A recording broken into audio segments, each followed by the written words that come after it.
Live from downtown Detroit, home of WDIV and Click on Detroit, Local 4 News at 11 starts now. This is Tim Pamplin in Pontiac. A young lady clinging to life tonight after being struck by a vehicle. The driver then takes off. We have the night cam on the scene. Most of us are tired about being cooped up at home. If you're going skiing this year, well, there's a few new signs you got to keep an eye out for. We'll begin, though, with the state extending the latest coronavirus restrictions 12 more days.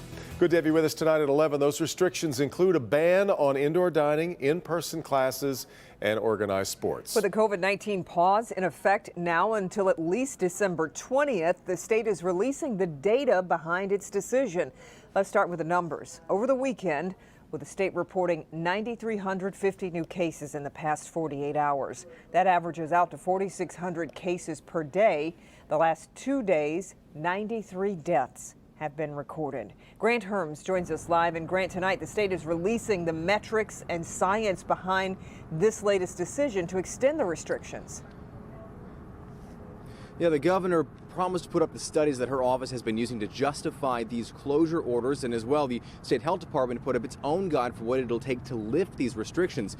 The question now is, will that be enough for those opposed to another 12 days of closure? Tonight, Michigan officials explaining why the state is extending COVID restrictions, and Governor Gretchen Whitmer giving a dire warning.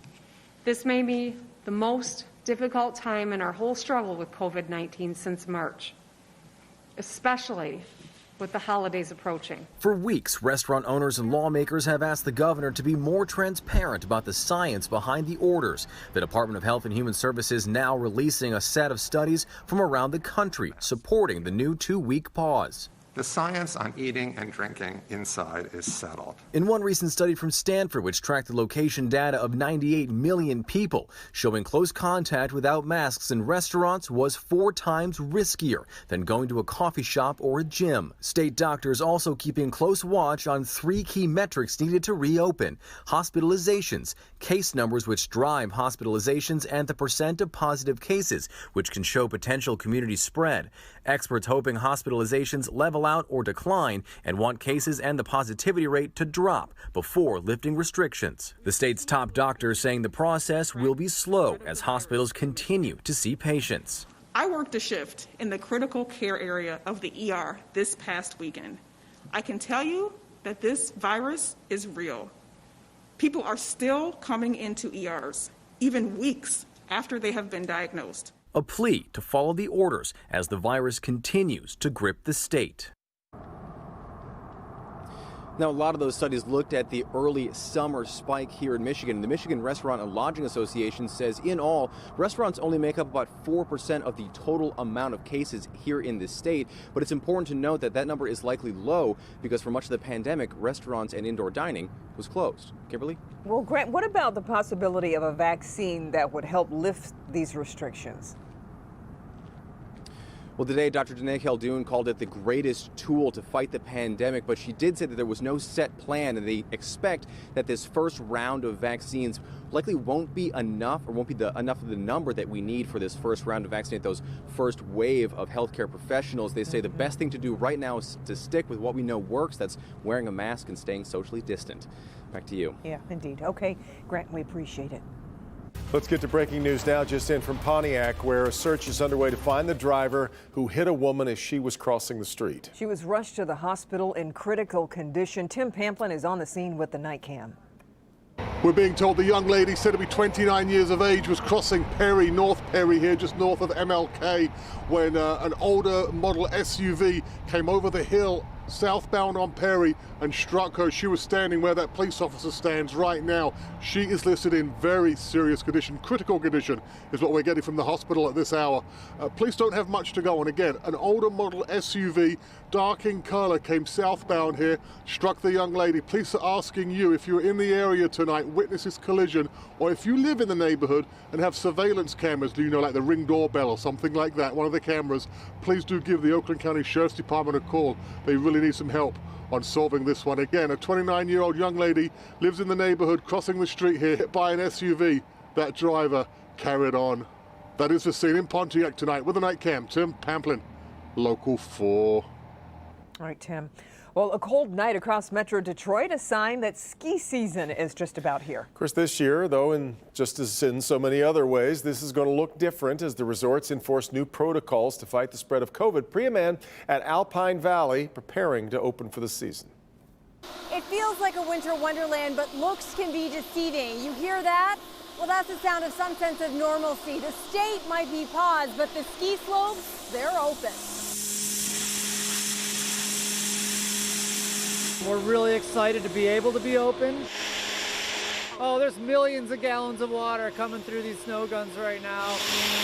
The snow cannons were on full blast at Alpine Valley in White Lake as the ski resort prepared to open Tuesday afternoon. Everybody here is ecstatic. We've been really hoping for the cold weather to come week by week. 3 of their 25 runs will be open. And then we'll be opening runs every day that we can once the snowmaking continues throughout the next few weeks. Masks are mandatory and capacity is limited in the rental unit and on chairlifts, but once you're ready to hit the slopes, it'll feel pretty normal. So many things being closed. We're just really happy to be one of the things that can be open for people, to get them out of the house, do something healthy that's an outdoor activity. If Mother Nature had cooperated, Alpine Valley would have opened last month. A slower start, but with man-made snow blasting overnight, skiers should have ideal conditions this week. People will notice that we've added outdoor seating this year more than we've ever had, and we've also added quite a few outdoor heaters for people to hang out by and warm up in between runs. For now, your car can replace normal accommodations. Feel free to use your car as a home base so you can go back and warm up and refuel with some food and get the kids changed to some dry gear.